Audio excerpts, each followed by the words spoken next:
Quisiera, antes de comenzar, decir que el profesor Piketty va a hacer una exposición. La exposición va a ser en inglés con interpretación simultánea. Después esperamos tener el tiempo, posteriormente, para poder recoger algunas preguntas. Necesariamente no van a poder ser todas, porque él tiene una agenda muy cargada. Pero vamos a dejar un tiempo para recoger algunas preguntas, por escrito, como es la tradición en esta cátedra. Sabemos perfectamente que muchos de ustedes hablan perfecto inglés y francés, pero ruego que las preguntas las hagan en español, las escriban en español, para efectos de la filmación y de la traducción, de la interpretación. Bueno, nosotros quisiéramos agradecer a Thomas Piketty inaugurar el ciclo de conferencias de la Cátedra de Globalización y Democracia de la Universidad Diego Portales. Quisiéramos, antes que nada, manifestarle a él como francés nuestra emoción y nuestra solidaridad con Francia y con su pueblo, víctimas de los recientes atentados contra la libertad. También nuestra admiración y nuestro orgullo frente a la reacción que ha tenido el pueblo francés. Cher Thomas, aussi nous sommes Charlie. Si bien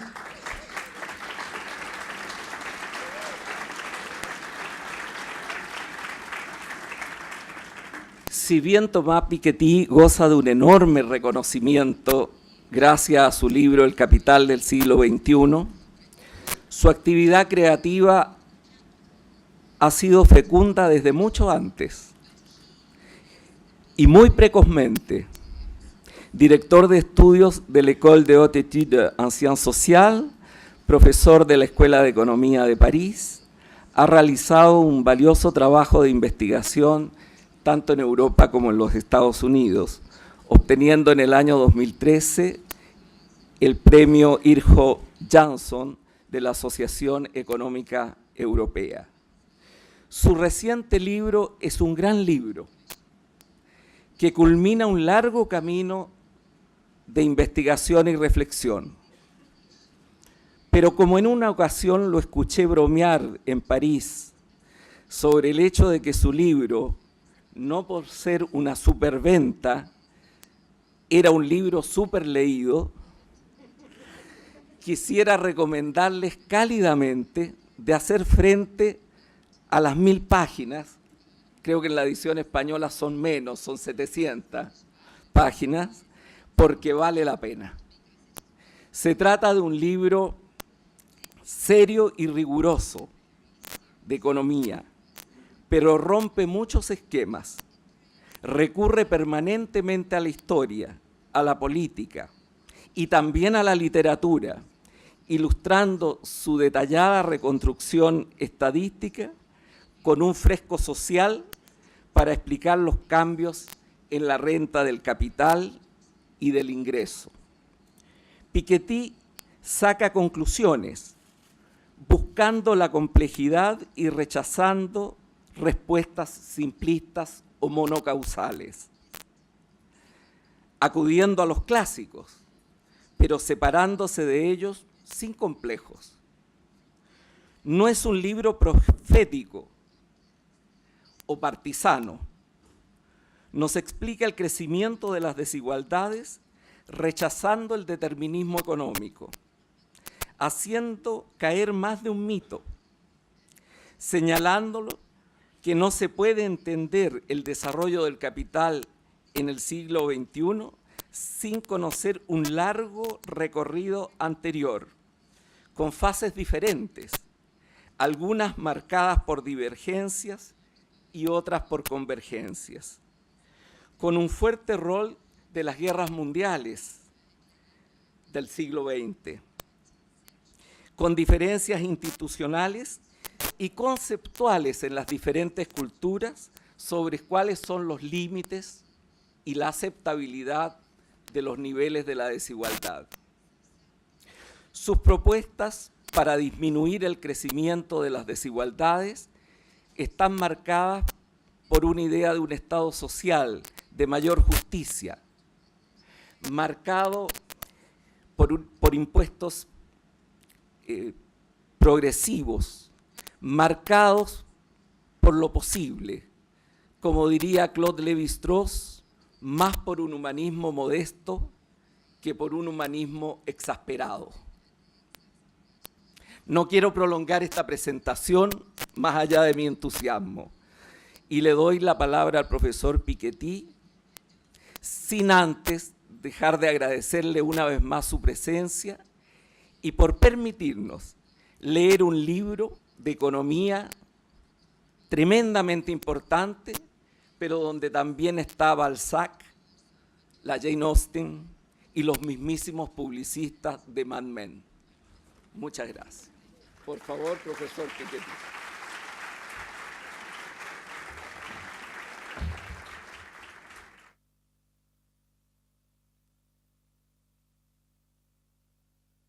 Muchas gracias, es para mí un honor estar aquí hoy día con ustedes. Debo pedir disculpas de que no voy a poder hablar en español. También pido disculpas de que mi inglés se parece mucho al francés. Si lo escuchan, pareciera que estuviera hablando en francés. Pero ojalá esto esté bien para ustedes y estoy contento de estar aquí en Chile y de presentarles mi libro. Y estoy muy agradecido al Fondo de Cultura por haber publicado mi libro. Me han dicho que la traducción al español es bella, preciosa. Bueno, no lo puedo juzgar yo, pero supongo que está buena. Y voy a tratar en esta conferencia de darles un sentido de qué es lo que hay en el libro, qué es lo que dice el libro. El libro es muy largo, por supuesto, no voy a poder cubrir absolutamente todo en la conferencia. Pero voy a decir claramente que este libro trata de estudiar la dinámica global del ingreso y distribución de la riqueza desde el siglo XVIII en más de 20 países.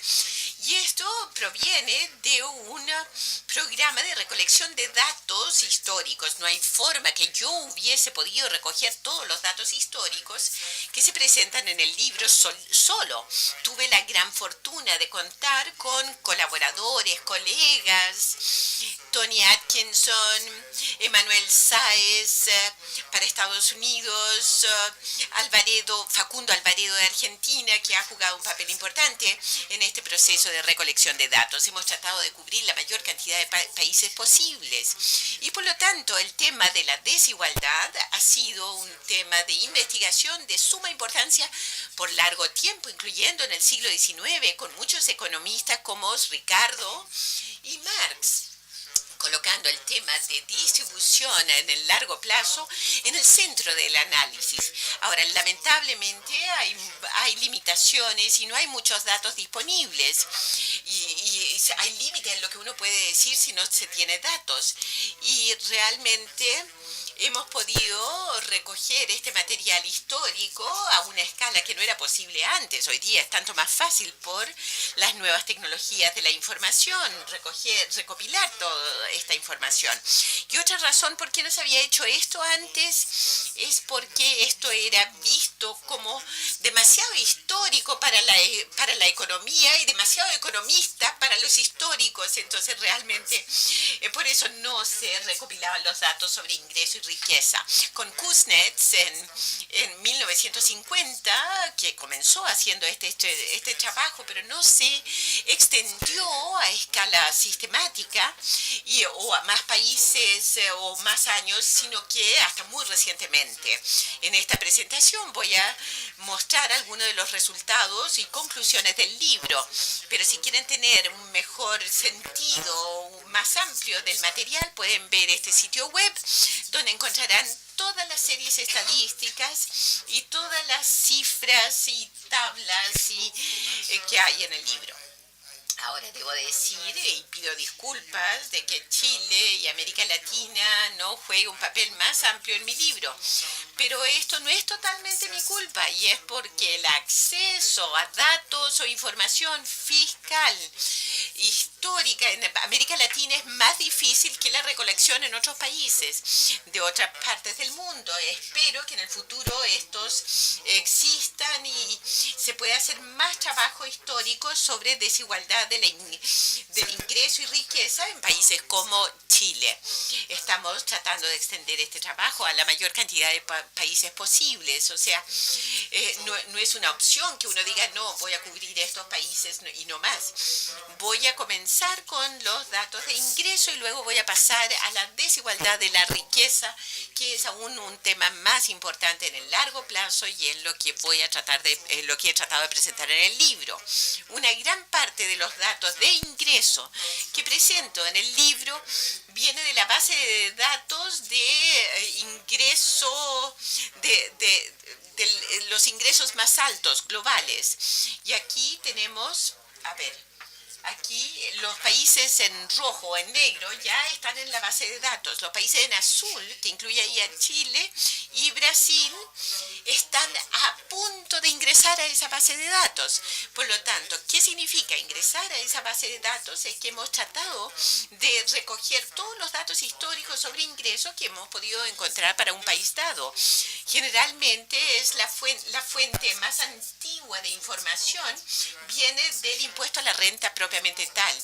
O sea, la tributación no es solo tributación, sino es una forma de producir información y categorías legales y estadísticas. En el siglo XIX, cuando no hay impuesto a la renta, se tiene muy poca información sobre ingreso. Y cuando no se tiene un impuesto a la herencia, hay muy poco registro de lo que es propiedad e información sobre herencia o patrimonio. Entonces, el impuesto a la renta en la mayoría de los países fue creado. A ver, hice algo malo aquí, ¿qué pasó? A ver.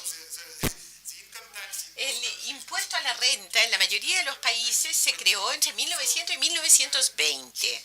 En Chile se creó en 1924 el impuesto a la renta moderno, pero hay datos históricos que tienen que estar ahí y que no han sido usados hasta ahora. En Estados Unidos el impuesto a la renta moderno fue en 1913, en Francia en 1914, en el Reino Unido en 1908. En otros países como Alemania y Japón fue en 1890 o 1900. Hay más datos ahí. Pero generalmente es entre 1900 y 1920 donde se creó el impuesto a la renta moderno. Y aquí esa es la parte del ingreso en el libro. En cuanto a la riqueza, ahí podemos volver al siglo XIX porque había impuesto a la propiedad, impuesto a la herencia. En Francia el impuesto a la herencia se creó en la Revolución Francesa, o sea, siglo XVIII. Pero en cuanto al ingreso podemos ir a 1920, 1910. Este es un ejemplo de lo que se obtiene. Esto es para Estados Unidos. Esta es la participación del ingreso total que va al 10% superior de la distribución. Este es un indicador muy simple de desigualdad. Vean ustedes una gran baja en desigualdad entre 1920 y 1950. Y luego un gran aumento que comienza en 1980. Un par de comentarios importantes aquí. Primero, ustedes pueden ver los órdenes de magnitud, la participación del ingreso total que va al 10% superior, generalmente es 30 a 50%, y hay variaciones grandes, claro. Entonces, si uno toma América Latina, probablemente estaría a 45-50%, aún más. Entonces, de los niveles de desigualdad alto es 50% del ingreso total en el 10% superior. Y baja desigualdades como en Escandinavia o Suecia sería menos de 30%, entre 25 y 30%. Estos son los órdenes de magnitud típicos que tal vez ustedes pueden recordar. Es más intuitivo ver las cosas así que ver un coeficiente Gini, que son índices más abstractos para resumir la desigualdad. Es mucho más significativo ver la participación real de los distintos grupos. Entonces, en mi grupo trato de descomponer entre la participación al 10% superior o al 50% inferior, y luego la participación al 40% del medio, que a veces describo yo como la clase media en el libro. Y veo la evolución de participación del ingreso que va a los distintos grupos y a la participación de la riqueza. Ustedes ven que hay una gran reducción de desigualdad entre 1920 y los 50, y que es un hallazgo que dio lugar a la serie o la escala de Kuznets, que es un economista americano en 1950, el primero en computar las cuentas nacionales para el occidente, PIB y cuentas nacionales. Y luego su idea fue usar datos de impuesto a la renta para computar la participación de ingreso que va al 10% superior. En los 50 hubo una baja en desigualdad. Y buenas noticias, por lo menos esto es un solo país. Durante un periodo de 35 años, entre 1913 y 48, pero en el siglo XIX la gente hablaba de desigualdad todo el tiempo, pero no había datos. Entonces Kuznets fue el primero en darnos datos. Fue una buena noticia, hubo una baja en la desigualdad, y esto dio lugar en los 50, 60 y 70 a la serie optimista de la escala Kuznets, según la cual en etapas avanzadas de desarrollo se tiene una reducción natural de desigualdad y luego una estabilización a bajo nivel. Estamos de acuerdo con Kuznets en la primera parte, usamos los mismos datos. Kuznets no tenía Excel, ¿no es cierto?, las planillas Excel, pero hizo la computación bien, no hay desacuerdo con él, excepto que tenemos nosotros más años de datos, y al tener más años de datos de información, les da una distinta perspectiva sobre la dinámica de la desigualdad. En vez de tener un país, tenemos 30 países, ¿no es cierto? Y de hecho, lo que hemos hecho es ampliar, extender el trabajo de Kuznets, incluir más tiempo, más países. Y para ser honestos, Kuznets mismo no creía mucho en su curva de Kuznets. Él estaba muy consciente, si uno lee su libro, uno puede saber que la baja de desigualdad en este periodo de tiempo en Estados Unidos tuvo mucho que ver con la Segunda Guerra Mundial, la Gran Depresión, y no había nada realmente natural en esta baja. Realmente no hay nada natural en la evolución económica, depende de las instituciones políticas, marco legal, etcétera. Pero en la primera mitad del siglo XX era especialmente innatural porque se tuvieron shocks muy violentos, la primera guerra, la segunda guerra, etcétera. Y Kuznets sabía que la reducción de la desigualdad tenía que ver con la compresión de desigualdad salarial en Estados Unidos, donde hubo una tributación progresiva del ingreso y la riqueza en todo este periodo, una baja brusca en utilidades y en patrimonio, la Gran Depresión, etcétera. O sea, eran shocks muy violentos que redujeron la desigualdad. Pero en los 50, 60 y 70 existía la tentación de creer en el fin feliz de la historia de la desigualdad, y existía la posibilidad de decirle a los países subdesarrollados o recién independientes del tercer mundo, decirle: por favor, sean pacientes, esperen un poquitito, en algún momento el crecimiento y la reducción de la desigualdad va a venir en forma natural. No se confundan, no se hagan comunistas, por favor. Entonces, aún en el contexto de la Guerra Fría, fue una discusión bien intensa. Ahora, para mi generación la historia es distinta. La Guerra Fría ya terminó, por lo menos para mí, y creo que llegó el momento de reabrir este tema con más datos y reconocer, primero, que la reducción de la desigualdad en la primera mitad del siglo XX tuvo mucho que ver con shocks muy violentos, y luego de que puede haber fuerzas que traigan consigo mayor desigualdad. Voy a aclarar el hecho de que yo no creo en leyes deterministas de un lado o del otro. Yo creo que tanto Marx como Kuznets estaban equivocados. O sea, no hay ley determinista que deba hacer que la desigualdad aumenta o baja por esta u otra razón. Va a depender de las políticas que se escojan. Entonces, en el caso de Estados Unidos, en las últimas décadas, ¿cuáles son las políticas e instituciones que puedan explicar esta alza en desigualdad? Primero, es importante darse cuenta que la participación que va al 10% superior ha sido realmente muy alto. Si uno pasa de un tercio a una mitad y en 2012 es aún mayor y donde la mitad del ingreso total va al 10%, esto es de significancia macroeconómica.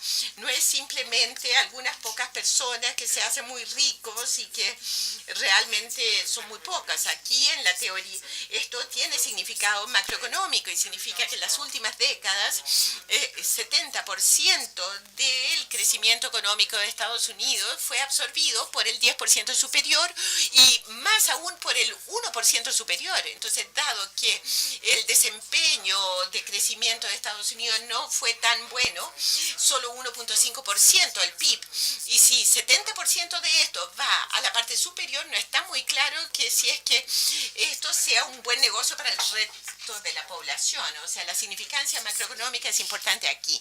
Y cuando uno ve un cambio tan grande, uno tiene que preguntarse a dónde va esto a parar. ¿Va a ser 60% en el 2020, 2030? Y para poder entender por qué esto sucedió en Estados Unidos, es importante darse cuenta que esto no fue tan fuerte en otros países desarrollados. Si comparamos Estados Unidos con Europa, aquí les muestro estos promedios por decenio, por década. Y ven, hay un alza de la participación del ingreso en Estados Unidos y menos participación en Europa. Y si uno ve las series anuales es mucho más caótico, especialmente ustedes ven que el ciclo de la bolsa tiene un impacto en ganancias de capital, opciones de acciones, etcétera. Pero está claro que cuando se tiene una tendencia de largo plazo es aún más claro si uno toma promedios por decenio. Ahora, es importante reconocer que ha habido un alza en desigualdad en Europa y aunque ha sido menos fuerte en Estados Unidos. Por lo tanto, en Europa, el promedio del PIB de Alemania, Suecia, Gran Bretaña y otros. Y la evolución es muy similar en distintos países europeos. Por lo tanto, ¿por qué es que este aumento de desigualdad ha sido tanto más en Estados Unidos? Parte de la explicación es que hay mayor desigualdad en el acceso a la educación y habilidades en Estados Unidos. Y algunas personas a veces dicen que la explicación de la mayor desigualdad es solamente la globalización. Pero la globalización sucedió no solamente en Estados Unidos, también en Europa, en Japón. Por lo tanto, eso en sí mismo no es suficiente para explicarlo. Hay que explicar por qué los cambios en la oferta y demanda y ha llevado a un aumento tan grande en la desigualdad, particularmente en Estados Unidos. Y parte de la explicación es que en Estados Unidos, en comparación a Europa, por supuesto que hay universidades excelentes, pero la mitad inferior de la población, o el 70% inferior, no solamente no van a universidad, sino que también van a establecimientos educacionales que no son apropiados y son los que atienden a la vasta mayoría de la población. Y en un país, por ejemplo, como Chile, la principal política para reducir la desigualdad y también para tener más crecimiento, seguramente será una inversión inclusiva en la educación. Bien, la educación es muy importante, pero no es la única explicación de esto, porque una gran parte, si uno descompone este aumento en la participación del 10% superior, verán que en esta base de datos de los ingresos o la renta mundial, que una gran parte del aumento viene del 1% superior o el 0,5% superior. Entonces no es que estas personas sean mucho más educadas que el siguiente 2 o 3% que le sigue, no. Entonces hay más que solamente la educación. Y además en Estados Unidos uno ve un aumento o una explosión de ejecutivos superiores que es muy difícil de explicar en términos términos de educación o productividad o desempeño. Es muy difícil encontrar datos y evidencia de que cuando le paga a estos presidentes ejecutivos más altos 10 millones de dólares tienen un mejor desempeño que si le pagan menos.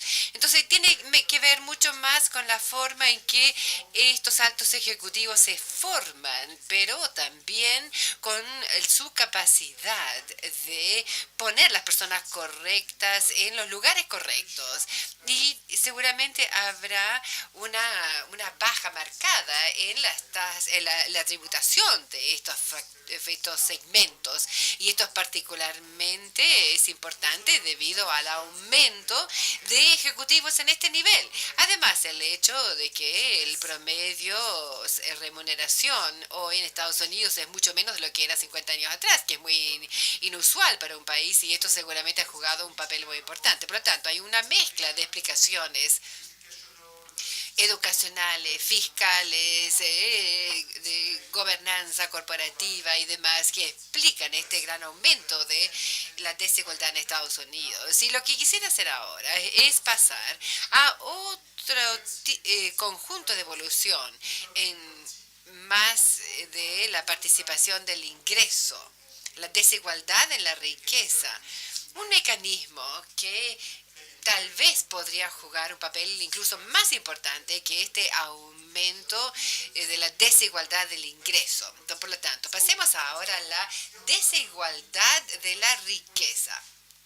La magnitud de esto es siempre mucho más que de la desigualdad del ingreso. Para la desigualdad del ingreso, la participación del 10% superior es entre 30 y 50%, pero pasemos ahora a la desigualdad de la riqueza, o sea, la participación de la riqueza total que va al 10% superior, y esto está entre 50 y 90%, y esto siempre es más alto que para la desigualdad del ingreso. Entonces, incluso las sociedades más equitativas tienen una participación de la riqueza muy desigualdad. Típicamente la mitad de la riqueza es inmobiliario y otros son activos financieros o corporativos. Por lo tanto, ha también habido una reversa entre Estados Unidos y Europa en el siglo XX. Antiguamente Europa era mucho más desigual que Estados Unidos, pero ahora es el opuesto. Y también en términos de la desigualdad de la riqueza, aún no hemos bajado al nivel extremo de concentraciones que habíamos visto hasta la Primera Guerra Mundial, particularmente en toda la sociedad europea, hasta la Primera Guerra Mundial. Casi 90% de la riqueza que iba al 10% superior, o sea, básicamente no había clase media. Había una parte superior y un 50% más inferior. Y luego hubo una democratización de la riqueza, por así decir. Pero luego de la Primera y Segunda Guerra Mundial y los nuevos regímenes de política y los mecanismos de bienestar social que se establecieron en Europa, esto contribuyó a una mayor participación de la riqueza que pasó a la clase media. Y hasta los años 80 y 90, en que ha habido un aumento nuevamente de la participación que va al 10% superior, lo cual significa que es una reducción de la participación que va a la clase media. Típicamente, siempre tienen una participación mucho menor. O sea, típicamente lo que no va al 10% superior va al otro 50%. Otro punto que trato de comprender en el libro es qué es lo que sucederá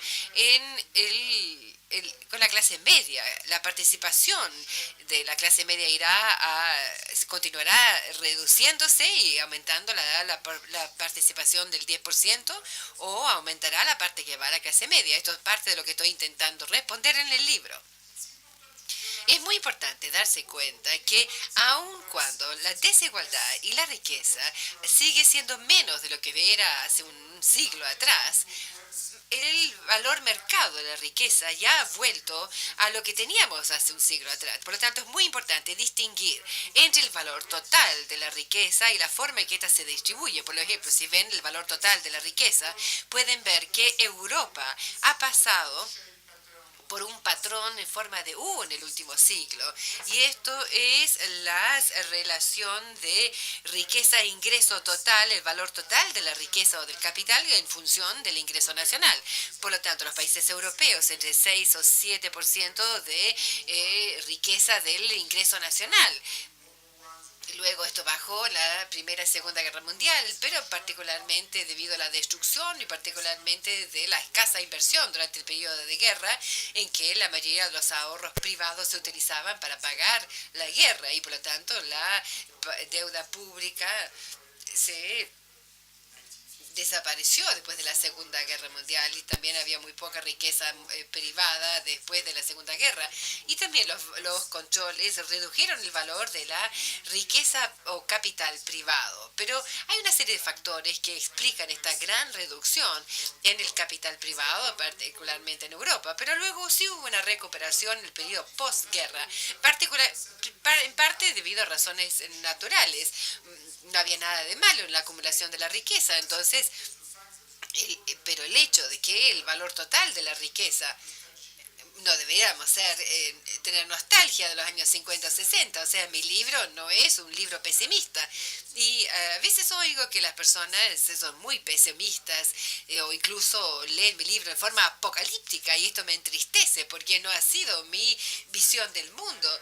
Y el hecho de que hay una mayor relación de ingreso y capital, bueno, esto puede ser bueno, pero en general, si uno ve las relaciones de capital y el ingreso, mientras tiene una fuerte clase media y también un buen ingreso nacional, no hay nada de malo con esto. Por lo tanto, en el resto de la presentación voy a intentar centrarme en estos dos. Esto era el promedio para Europa. Si hacen un desglose de Alemania, Francia y el Reino Unido, pueden ver las evoluciones de los distintos países europeos y por eso que les muestro simplemente el promedio, porque las evoluciones son muy similares. Durante el resto de la presentación me voy a centrar básicamente en estos tres puntos. Primero, el retorno de lo que yo llamo una sociedad patrimonial o basada en la riqueza, particularmente lo que se ve en el mundo antiguo, Europa y Japón. Porque cuando uno tiene un crecimiento muy lento, particularmente un crecimiento de la población muy lenta, y en Europa y Japón es cero o incluso negativo, y esto es una gran diferencia con Estados Unidos. Por lo tanto, la acumulación de la riqueza puede ser muy importante. Y esta reducción del crecimiento de la población llevará al retorno de una sociedad patrimonial con altos niveles de riqueza. Podrían ser significativos para el futuro de concentración de la riqueza. Esto en sí mismo no es malo, pero lo que importa es el acceso a la riqueza y la movilidad inmobiliaria y la circulación de la riqueza.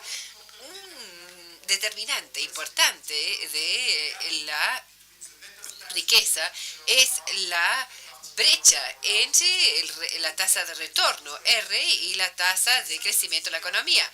Y en el sentido de que esta brecha aumentará más en ciertos momentos o que en otros debido a la mayor competencia mundial para atraer el capital, la desregulación financiera. Vamos a hablar un poco más sobre esto. También la desaceleración del crecimiento. Y esto podría llevar a mayor desigualdad de capital en el futuro. Pero bueno, esto es un escenario y hay distintos mecanismos que nos podrían llevar a distintos PIB o distintas instituciones. Nos pueden llevar a distintos desenlaces. Por lo tanto, en el resto de la presentación voy a hablar sobre estos puntos.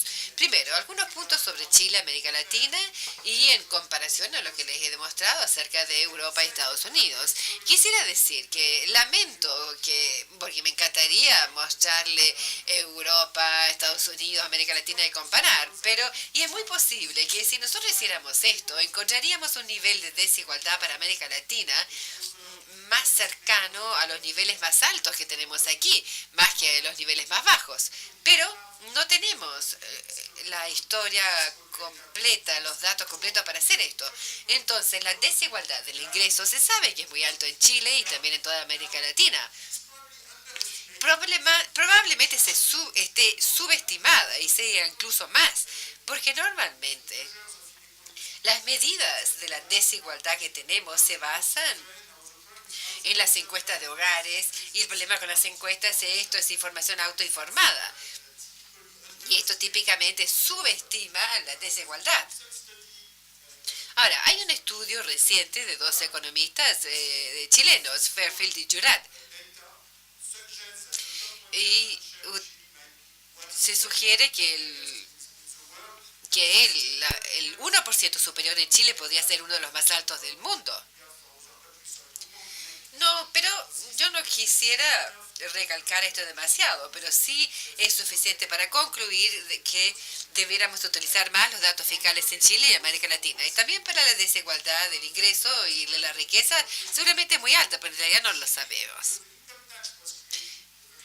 En Chile el impuesto a la renta se creó hace mucho tiempo, en 1924, el de la herencia en el 1878, pero lamentablemente no hay muchos datos fiscales. Chile, como otros países probablemente en el mundo, van a necesitar más transparencia sobre ingreso y riqueza. El usar estos datos fiscales podría ser una forma poderosa para producir mayor información referente a cómo los distintos grupos sociales se benefician del crecimiento. Y el caso de publicar más datos fiscales y desgloses detallados a nivel local, de ingreso, y podría ser una forma también de luchar contra la corrupción en algunos países, no sé, en Chile, pero más transparencia generalmente es lo que más se necesita. Les voy a mostrar un gráfico de Chile que viene de los hallazgos de Fairfield y Jurat.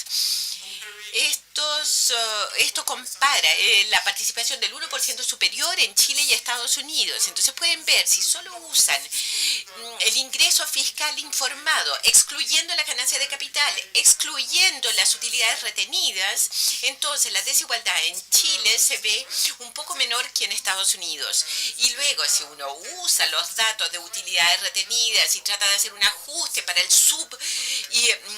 declaración de lo que es autoempleo y cuestas nacionales, entonces el cuadro es totalmente distinto de participación total del ingreso, que va al 1% superior, que podría ser tan alto como 30% o más que eso, que podría ser uno de los niveles más altos jamás medidos en el mundo.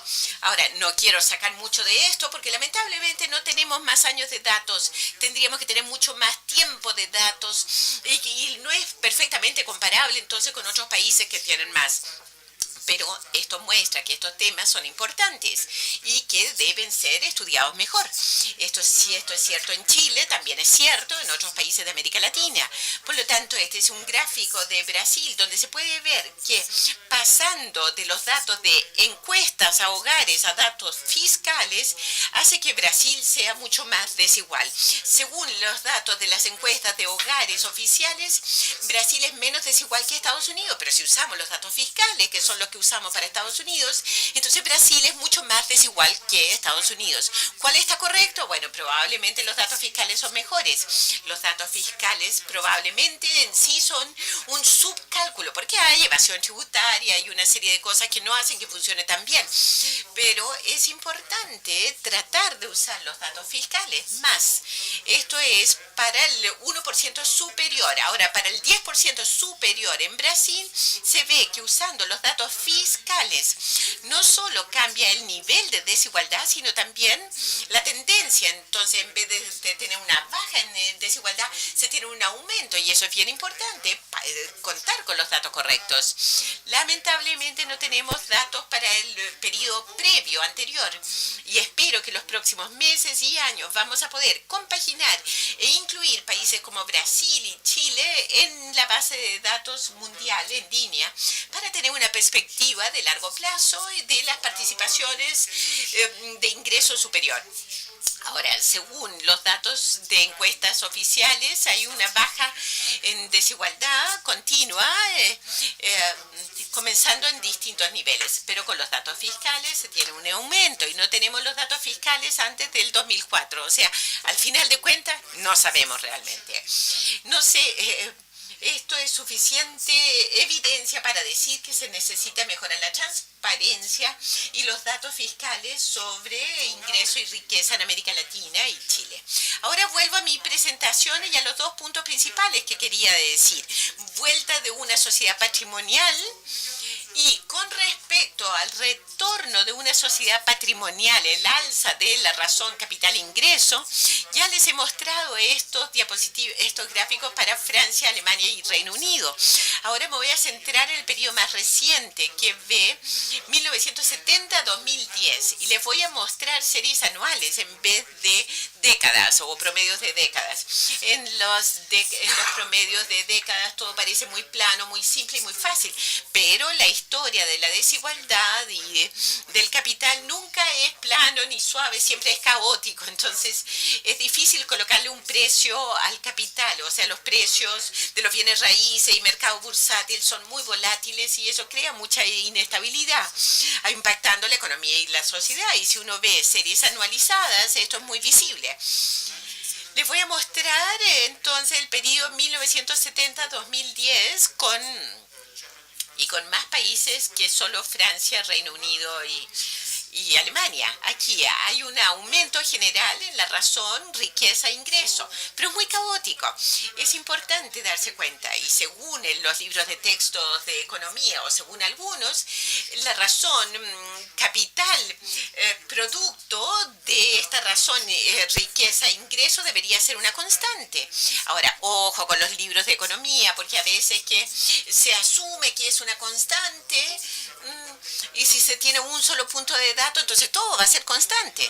Entonces, cuando uno tiene más datos, uno puede ver, vea, esto son las 8 economías más desarrolladas del mundo: Estados Unidos, Japón, Alemania, Francia.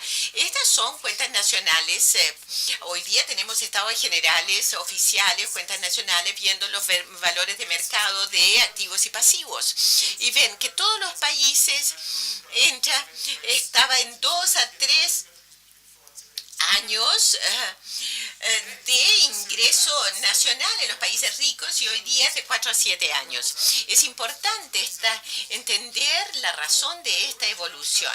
Ya mencioné una razón, que es que con la baja en el crecimiento demográfico se tiende a acumular una tasa de riqueza e ingreso mayor.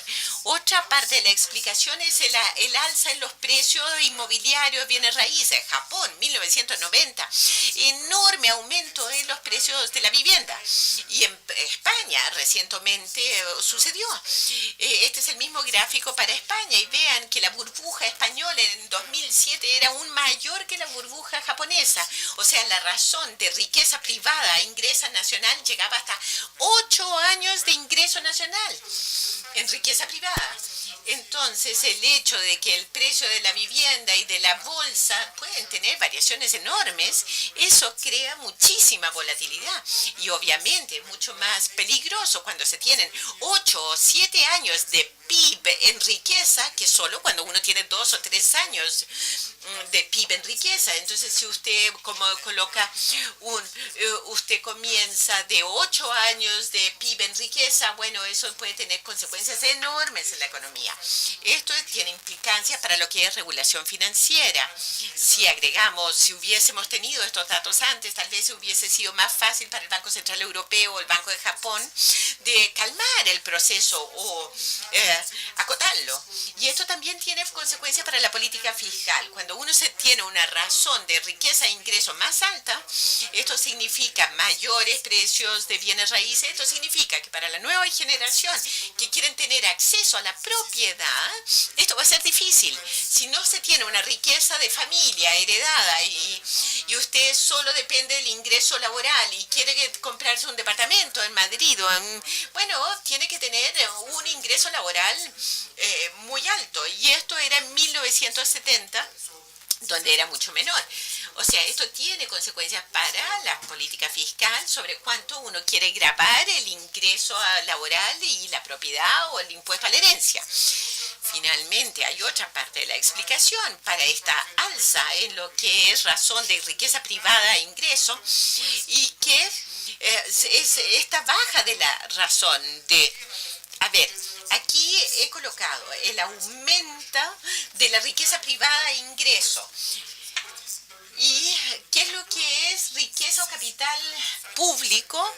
Esto se define en la misma forma que la riqueza privada. Es la diferencia entre activos públicos, los edificios, los activos financieros, etcétera, menos la deuda pública.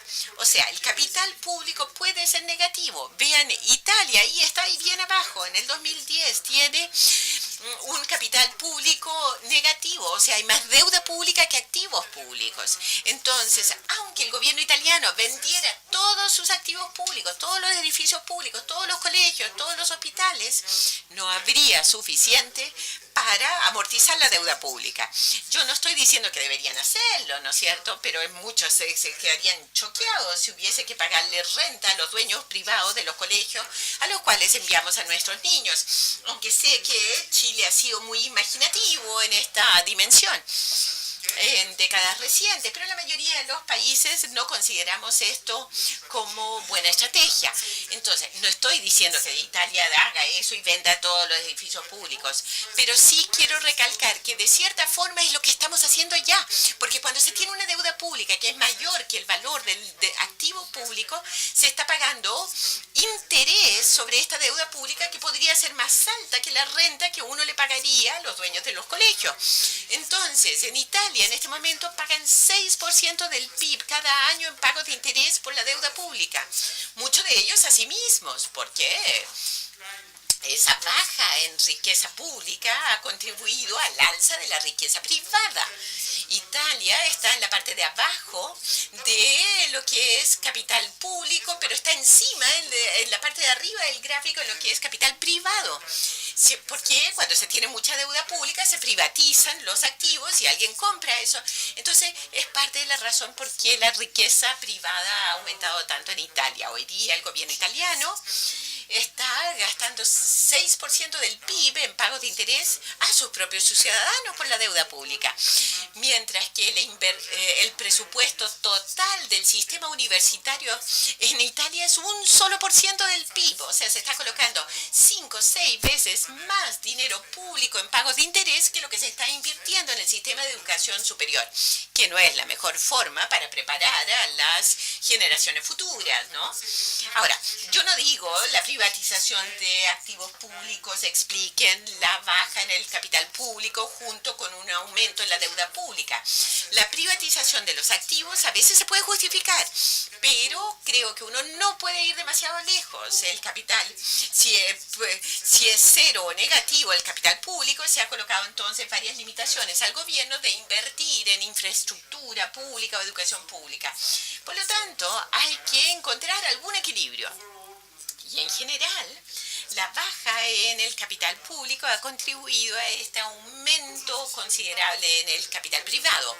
Eso es parte de la consideración. Vean las cifras de Italia. La transferencia de público a privada, de riqueza pública a privada, contribuye con un cuarto, representa un cuarto del aumento total de la riqueza privada. O sea, para el capital nacional total, público y privado, ha aumentado en este periodo. A veces en Europa nos sentimos vergüenza de que vamos a dejar mucha deuda pública a nuestros hijos, pero de hecho también le vamos a dejar mucho más riqueza privada que jamás antes. Y el aumento de la riqueza privada en relación al PIB ha sido mucho mayor que el aumento de la deuda pública. Entonces, en cierto sentido, los países europeos son ricos, son solo los gobiernos los que son pobres, lo cual crea y genera muchas dificultades, sin duda, pero es una situación mucho mejor que si todos fuéramos pobres y solo tuviéramos deuda. Es importante ver de ambos lados del balance general, activos y pasivos. Bueno, en otras partes del mundo la transferencia de capital público a privado ha sido aún más masivo que en algunos países. Si yo les mostrara el mismo gráfico de Rusia, su Unión Soviética, probablemente el capital privado fuera 90 o 100% del capital nacional, hasta la caída de la Unión Soviética. Y hoy día es casi 0%. Y es enteramente capital privado. Y esto ha sido transferido a los oligarcas rusos que no se enriquecieron por ahorrar, sino por adquirir gran parte de la propiedad pública, recursos naturales a precios muy bajos. Y esto contribuyó a fortunas muy, muy grandes. Entonces ahora voy a pasar a este tema de holdings de alta riqueza en comparación a ingresos medios y la desigualdad de la riqueza en el futuro. Y aquí veo la cantidad total de riqueza pública privada, pero no he visto la desigualdad hasta ahora, solo el total. Como les dije, hay una brecha entre la tasa de retorno y la tasa de crecimiento. Ese es uno de los determinantes de la magnitud de la desigualdad de la riqueza en el largo plazo. Pero sí es importante comprender que tenemos información limitada acerca de lo que está pasando en la parte superior de la distribución de la riqueza. Pero de acuerdo a la información que tenemos, esto ha estado aumentando mucho más rápido que de lo que nuestros datos indicarían. Veamos el ranking de Forbes de los multimillonarios. Estos datos, esta fuente, no es particularmente confiable. Esto es un poco triste de que tengamos que leer estas revistas para aprender acerca de estos grupos de mayor riqueza. Preferiría leer una publicación de Eurostat, pero uno no encuentra esta información. Por lo tanto, tenemos que arreglárnosla con lo que tenemos. Si tomamos estos grupos superiores, en la parte superior de la distribución de la riqueza a nivel mundial, empezando en el 87, porque es cuando Forbes empezó a publicar este ranking mundial de los multimillonarios. Y esto es la riqueza o capital privado de estos grupos ha estado aumentando 6 a 7% al año, mientras que la riqueza promedio a nivel mundial ha estado aumentando 2 a 1%. Entonces, por lo tanto, el PIB mundial ha aumentado 3,3, pero 1,9 es tomado por la población mundial adulta. Es muy importante darse cuenta de que la población, el crecimiento de la población se espera que llegue a 0 en poco tiempo más, pero gran parte del crecimiento que estamos viendo hoy es crecimiento poblacional. Incluso hoy día, en 2015, tal vez sea 3,2 o la mitad asumido por el crecimiento poblacional. Por lo tanto, el crecimiento del ingreso por adulto es mucho menor. Por lo tanto, parece que la parte superior está aumentando 3 o 4 veces más rápido que el resto. Y teniendo en cuenta el tamaño de la economía mundial, no puede continuar siempre. No puede estar siempre la parte superior creciendo 3 a 5 veces más rápido que el resto. Por lo tanto, la participación que va a estos multimillonarios va a converger en el 100%, o sea que todo el mundo está de acuerdo que seguramente es un poco demasiado. Y no estoy diciendo que esto aumente a 100%, se va a detener en alguna parte, pero nadie sabe en realidad dónde se va a detener. Y creo que esto en sí mismo es un tema, y por lo tanto tenemos que comprender mejor el por qué esto está sucediendo. A veces las personas dicen, bueno, hay mucha movilidad en la riqueza, hay muchos emprendedores nuevos y es por eso que se da este aumento en la desigualdad. Pero yo creo que esto no es una explicación en realidad, porque de hecho sí hay gran movilidad, por lo tanto las personas de arriba no son siempre los mismos, del 87 al 2013. Por lo tanto, de acuerdo a Forbes, las personas que estaban arriba en el 87 eran multimillonarios japoneses, que todo el mundo ya se olvidó cómo se llamaban hoy. Y hoy día tenemos nuevos multimillonarios de Estados Unidos, China, América Latina, Carlos Slim en México y seguramente algunos de Argentina y Chile también. No conozco sus nombres muy bien. Pero o sea que sí hay gran movilidad. Pero esto en sí mismo no es una explicación de este gran aumento en la participación de la riqueza en la parte superior. Porque en principio hay algunos que bajan y otros que suben, sí. Pero si nosotros tuviéramos en el equilibrio la distribución mundial de la riqueza, estas dos cosas se compensarían y entonces la riqueza promedio debería aumentar aproximadamente a la misma velocidad que la riqueza promedio para el resto de la sociedad. Por lo tanto, aun si la fuente de datos no es perfecta, si está aumentando 3 o 4% más rápido que el promedio, hay algo que está sucediendo aquí que es mucho más que solamente las consecuencias de ser emprendedores. Muchos de los multimillonarios no son emprendedores cuando tienen oligarcas rusos o personas que se beneficiaron de la privatización, no solamente en Rusia, sino que muchos otros también tuvieron un proceso de privatización muy bueno y muchas personas se hicieron muy ricas en un periodo de tiempo muy corto. Esto podría ser parte de la explicación de por qué el número de multimillonarios ha aumentado tan rápido, pero tal vez hoy ya no queda tanto para privatizar, entonces tal vez esto no continúe a futuro. Sí podría haber otro factor adicional que explica por qué la parte superior aumenta mucho más rápido que el promedio, y es que la desregulación financiera pareciera haber contribuido a la mayor desigualdad en los retornos financieros para portafolios de distinto tamaño. Entonces, cuando se ve la tasa de retorno versus la tasa del PIB, es muy importante tener en cuenta que no todo el mundo recibe la misma tasa de retorno. R no es igual para todos. Por lo tanto, una ilustración de esto es que si uno ve el retorno al capital de las universidades norteamericanas, por ejemplo, muestro esto porque no es para deprimirlos, no, porque y ustedes son de esta universidad. Muestro estos datos simplemente porque tenemos muy buenos datos acerca de lo que hacen las universidades con sus dotaciones de capital. Mucho más que los FOBs, que en realidad no sabemos qué es lo que hacen ellos.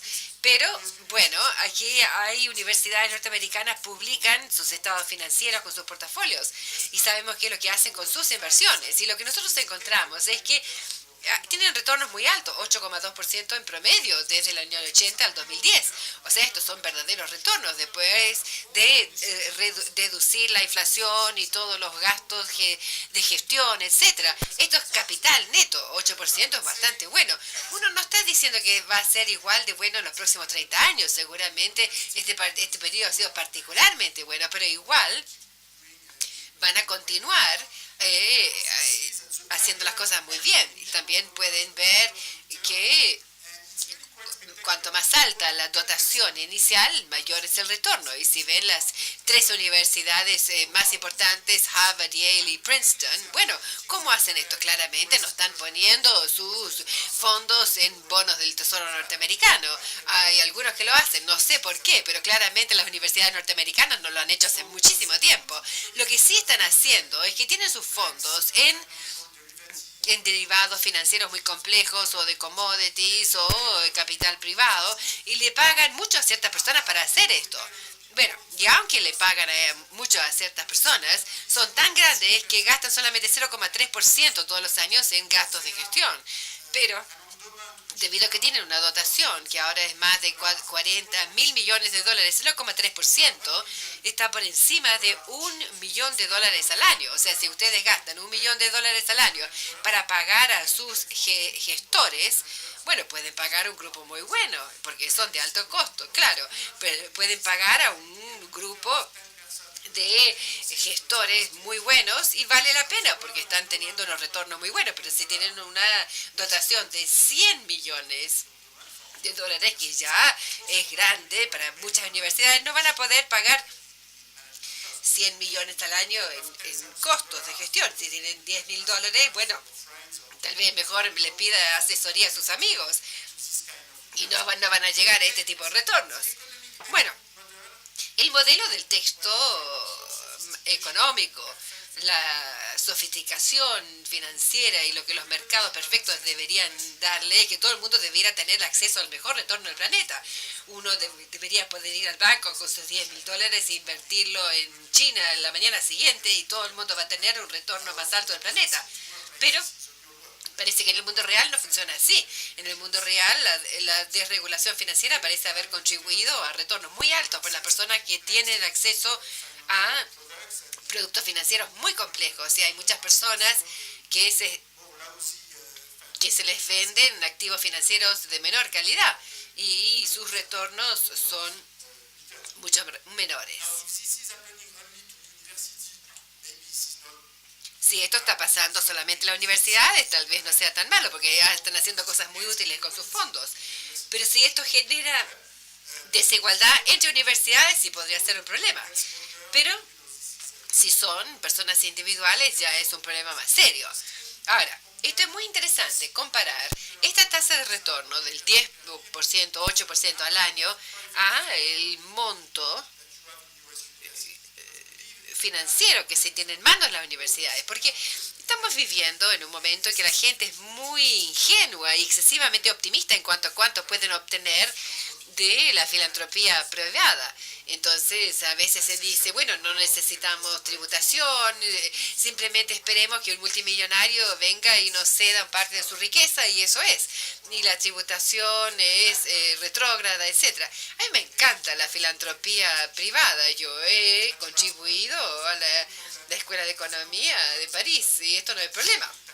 Siempre y cuando sea además de la tributación, pero en vez de tributación yo creo que podría ser el problema. Entonces, ¿qué es lo que encontramos? Si tenemos las cifras para Estados Unidos, sí, y entonces si uno ve la filantropía total, las donaciones que se hicieron a las universidades en el mismo periodo, en términos anuales, menos del 0,5% de la dotación de capital al año, en comparación a un retorno financiero del 10% al año. O sea, la filantropía es insignificante en comparación a los retornos financieros de las dotaciones de las universidades.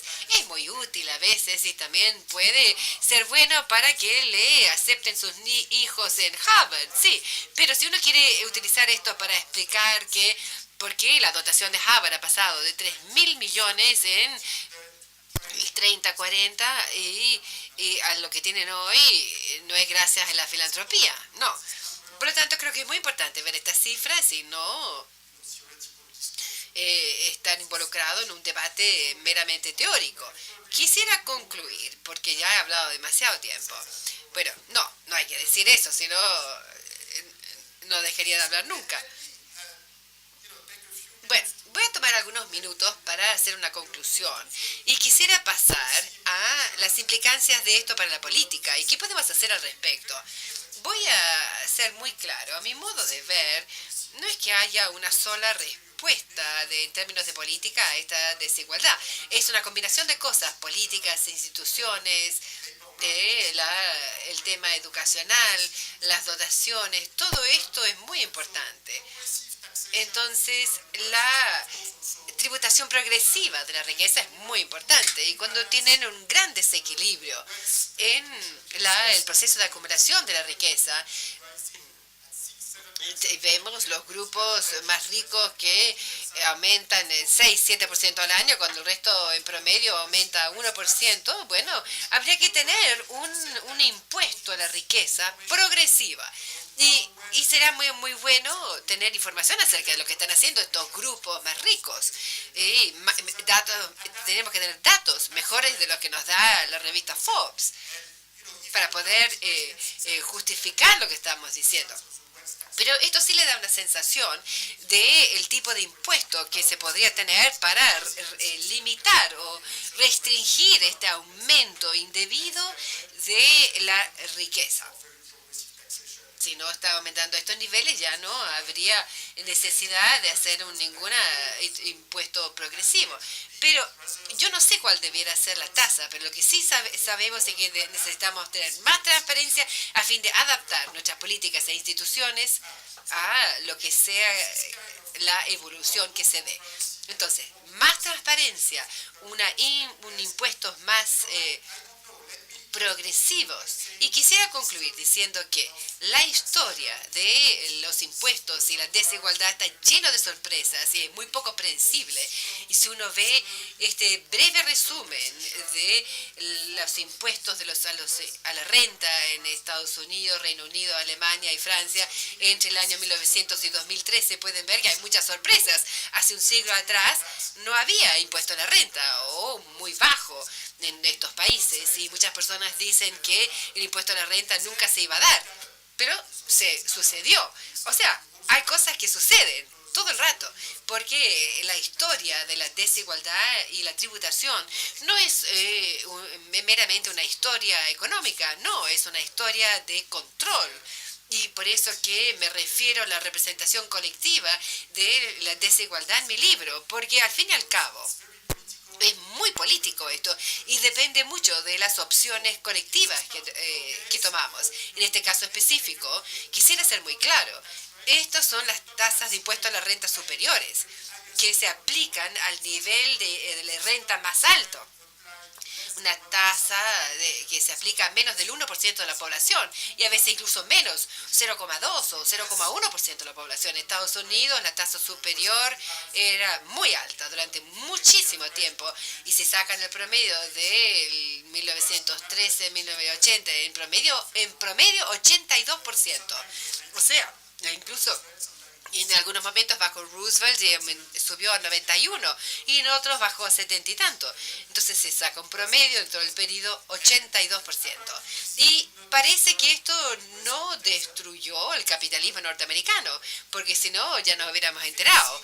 Y el crecimiento en productividad fue más alto en Estados Unidos en los años 50, 60, 70 de lo que fue después de los años de Reagan. Por lo tanto, en conclusión, se puede decir que hay distintas formas de organizar el capitalismo y probablemente la razón por la cual esto no destruyó el crecimiento de la productividad es porque esta tasa de impuestos muy alto se aplicaba a un nivel muy, muy alto.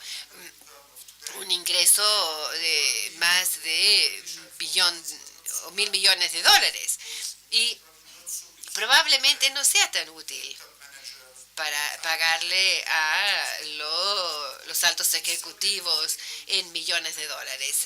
Hay que pagarles bien a los gerentes, sí, pero evidentemente estas altas sumas no son tan útiles.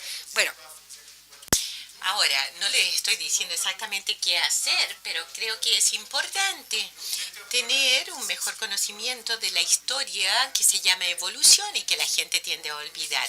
Y es útil tener este tipo de evidencia si uno quiere tener un debate calmo sobre la tributación. Es difícil porque la gente se emociona y se altera rápidamente. Entonces, la idea es que no es que estas investigaciones coloquen un fin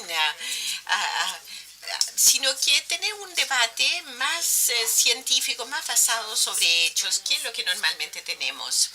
Entonces, esta evolución del ingreso progresivo o de la tributación progresiva y también mayor tributación a la riqueza o a la herencia. Entonces, esto es un gráfico de tasa impositiva aplicada a la riqueza heredada, transmitida de una generación a otra. Ven, Estados Unidos y el Reino Unido han ido muy lejos en cuanto a progresividad tributaria en el periodo posguerra, mucho más que Alemania y Francia. En parte porque en Francia y Alemania la inflación, todo el proceso de inflación y destrucción de la guerra hizo gran parte de la distribución de la riqueza, por lo tanto no había tanta necesidad de un sistema tributario. Ahora yo tiendo a preferir un sistema tributario, es una forma más civilizada que la inflación o destrucción de la guerra. La gente está tentada a usar la inflación en estos días para eliminar la deuda pública, pero creo que la tributación progresiva es más transparente en cierto sentido, es más democrática, aunque algunas personas temen la transparencia que viene con esta tributación progresiva. A veces está demasiado claro y uno prefiere a ocultarlo tras la inflación o otras fuerzas más oscuras. En todo caso, mi conclusión general no es que simplemente podemos repetir lo que hicimos en el pasado, sino mi conclusión general es que hay mucho que aprender de ver la historia de la desigualdad, de la tributación. En el caso de Chile ha habido mucha discusión recientemente sobre reforma tributaria e incorporar ingresos fiscales adicionales para financiar la inversión en educación. Ahora, sé demasiado poco sobre Chile, no estoy aquí para dar lecciones sobre qué hacer y además todo lo que sé sobre esta reforma a mí me da la impresión que va en la dirección correcta, o sea, aumentar la inversión pública en educación, donde el ingreso total tributario es menos de un porcentaje del PIB, que es, a mí me parece que va en la dirección correcta. Este no sería la última reforma tributaria en Chile. El futuro de la tributación en Chile no sé si será tan caótica como esta evolución de acá, de este gráfico, pero ciertamente van a haber muchas otras reformas. Lo que sea que se haga en el futuro, creo que hay mucho que aprender, tanto para Chile como para todos los países, viendo la experiencia de otros. El tema de la desigualdad, deuda pública y tributación no empezó el año pasado, ni 10 años pasados. Hay toda una larga historia, rica historia, y se podrían encontrar mejores políticas para el futuro. Con eso me detengo y muchísimas gracias por su atención.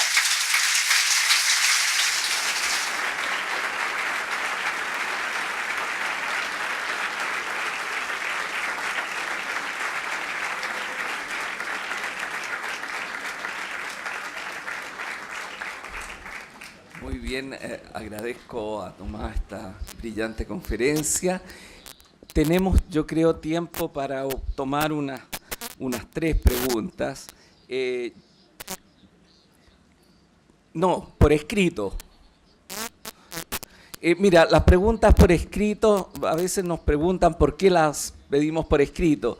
Por razones democráticas, porque tenemos que contener la naturaleza humana que tiende a hablar mucho y quitarle la posibilidad a los otros.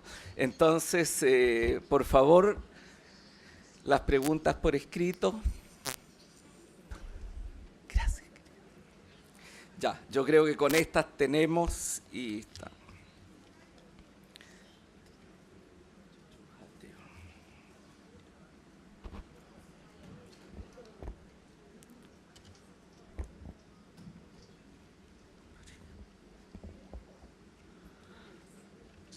No más.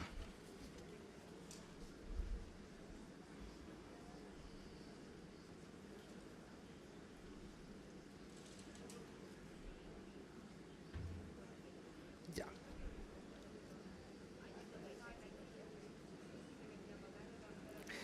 Ok. Todas las preguntas muy atingentes a la reunión. Primera pregunta.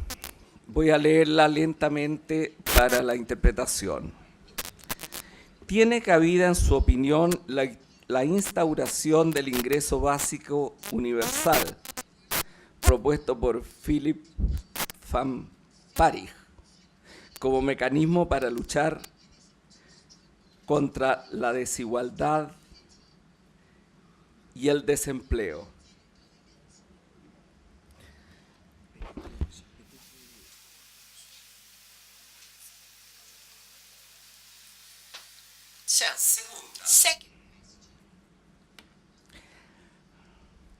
¿Cómo coordinar a los países para que tengan impuestos progresivos? Si el retiro del capital es tan alto, el retorno, perdón, parecía retiro, pero es retorno, al capital es tan alto, ¿por qué la gente común no ahorra más?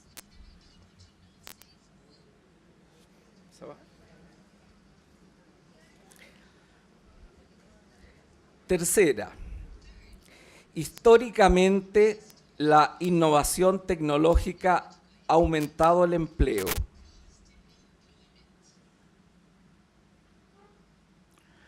¿Ocurrirá lo mismo hoy?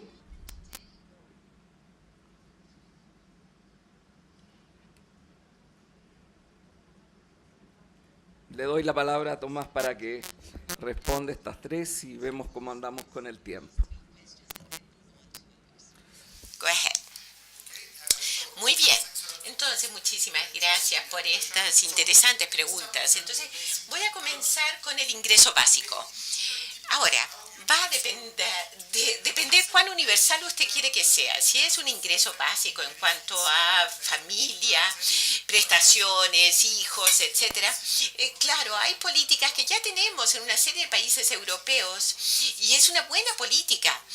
Es una buena forma para tener transferencia básica para todos los niños, no solo para familias pobres como la Bolsa Familia u otros programas en Brasil, en México y otros países, pero creo que debería ser más universal.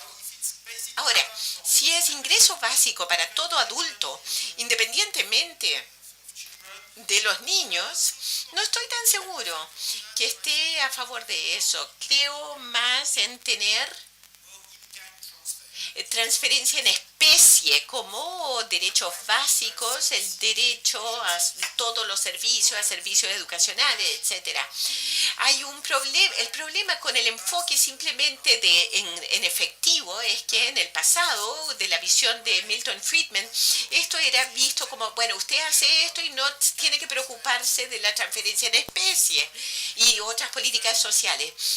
Yo prefiero un enfoque en derechos de acceso a bienes básicos como salud y educación en vez de simplemente una transferencia en efectivo.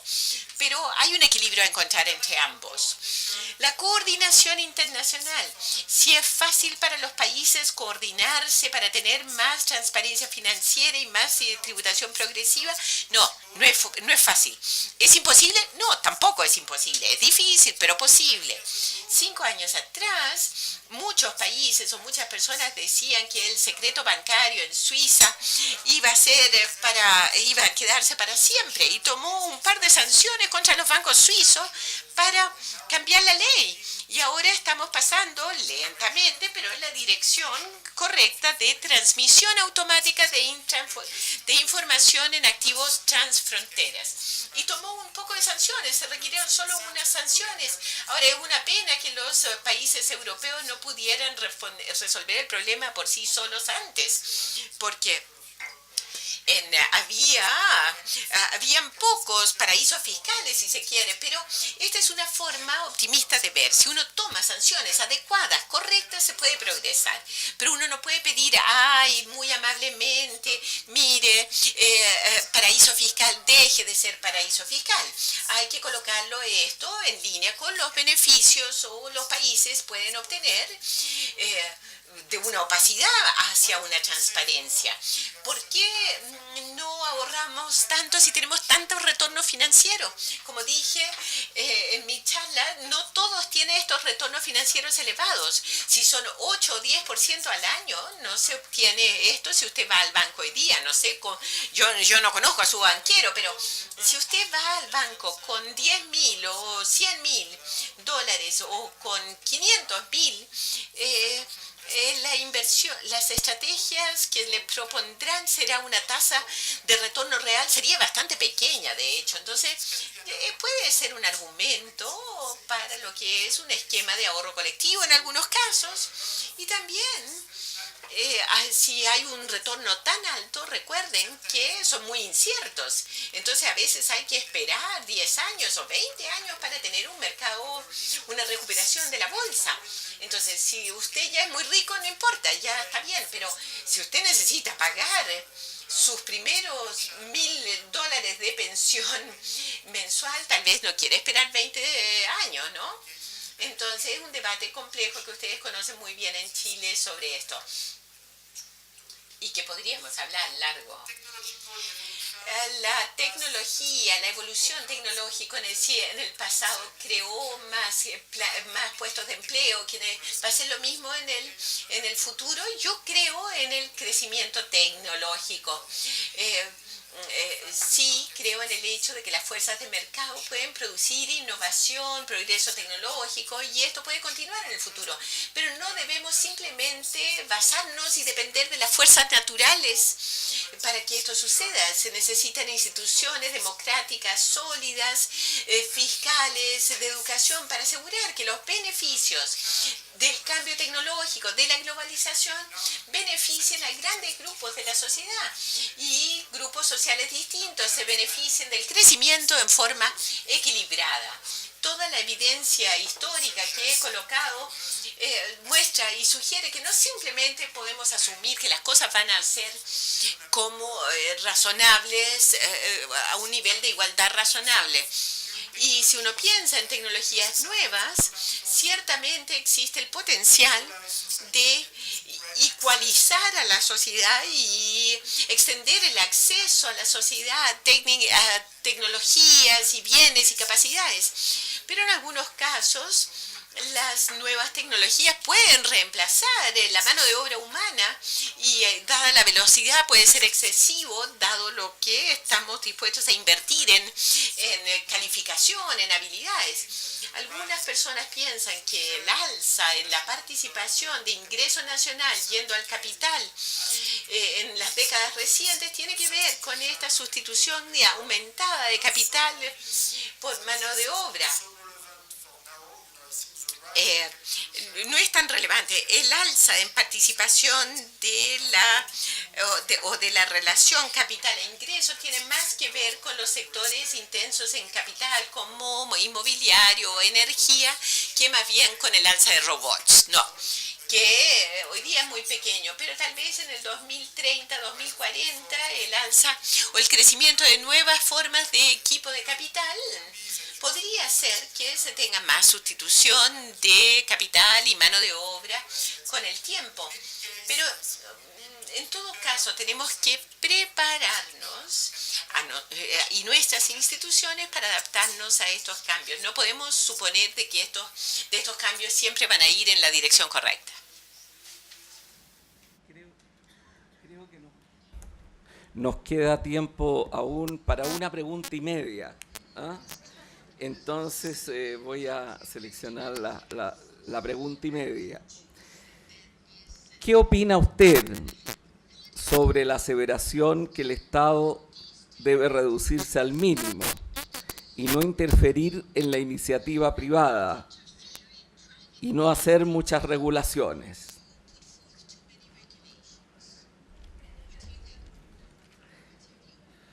Well, I think bad regulation is bad and bad taxation es malo, is bad. una mala tributación es malo y un mal gobierno es malo, pero siempre es posible tener buen gobierno, buena regulación y buena tributación. La idea de que el Estado favorezca o que se disminuya el Estado no es consistente con la evidencia que tenemos. Si vemos los países de la OECD, de lo cual Chile es miembro desde 2010, y Chile tiene uno de los niveles tributarios más bajos de la OECD, menos del 20% o del 10%, y Europa es mucho más. Si vemos en la Unión Europea, que tenemos 28 países con distintos modelos fiscales y sociales, los países que tienen el nivel menor de ingreso tributario, o sea, con un gobierno mucho más bajo, son Rumania y Bulgaria.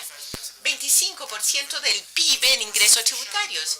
Si fuese suficiente para que el gobierno pequeño fuese rico, entonces Rumania y Bulgaria serían más ricos que Dinamarca, donde hay 50% en ingresos tributarios. La razón por qué Suecia y Dinamarca son muy ricos con un gobierno tan grande es porque usan los ingresos tributarios de la forma correcta para invertir en la infraestructura pública, en la educación pública. Y si se hace en forma eficiente, esto es muy compatible con el crecimiento. No hay ningún ejemplo en la historia de un país que se enriquezca simplemente con menos de 20% en ingresos tributarios. Generalmente es 30, 35, eso es en Estados Unidos, en Japón, 40, 50% en Europa. O sea, hay modelos distintos. Yo no digo que Chile se convierta en una Suecia el próximo año. No. Hay ciertos, o no hay evidencia de que un gobierno mínimo sea la fórmula para hacer rico al país. Claro y preciso. Lo que yo diría es que llegamos hasta acá porque ya se nos vino la agenda encima. Quisiera agradecer a Tomás por su excelente conferencia y además por lo directo en las respuestas de preguntas que afortunadamente fueron muy en la dirección, ¿no es cierto?, de ahondar en los temas señalados. Entonces, muchas gracias también a ustedes y gracias a Tomás.